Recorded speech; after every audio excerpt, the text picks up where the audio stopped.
ইফালে জোৰদাৰ গতিত মীৰা বৰঠাকুৰেও চলাইছে নিৰ্বাচনী প্ৰচাৰ অভিযান। পুৱাই খানাপাৰাৰ কেন্দ্ৰীয় বিদ্যালয়ৰ সন্মুখত মীৰা বৰঠাকুৰৰ প্ৰচাৰ। ছাত্ৰ-ছাত্ৰীৰ অভিভাৱকৰ সৈতে মীৰা বৰঠাকুৰৰ মত বিনিময়। গণতন্ত্ৰৰ সৰ্ববৃহৎ উৎসৱত ভাগ ল'বলৈ প্ৰতিগৰাকীকেই মীৰা বৰঠাকুৰৰ আহ্বান। আমি দেখুৱাইছো এই দৃশ্যসমূহ।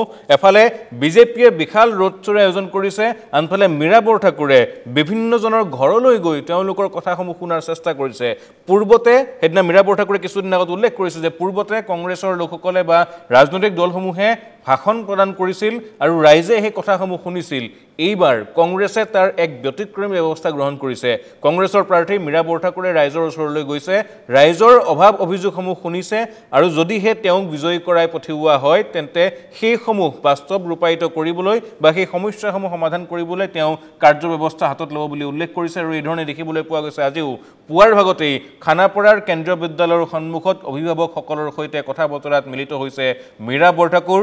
আগন্তুক লোকসভা নিৰ্বাচনত প্ৰতিগৰাকী ভোটাৰকেই ভোটাধিকাৰ সাব্যস্ত কৰিবলৈ আহ্বান জনাইছে কংগ্ৰেছৰ প্ৰাৰ্থীগৰাকীয়ে আৰু সকলোৰে সৈতে কথা বতৰা পাতি কি সমস্যা আছে, গুৱাহাটী সমষ্টিটোৰ উন্নয়নৰ কাৰণে কি কৰিব লাগিব সেই বিষয়সমূহ আলোচনাত মিলিত হৈছে মীৰা বৰঠাকুৰ।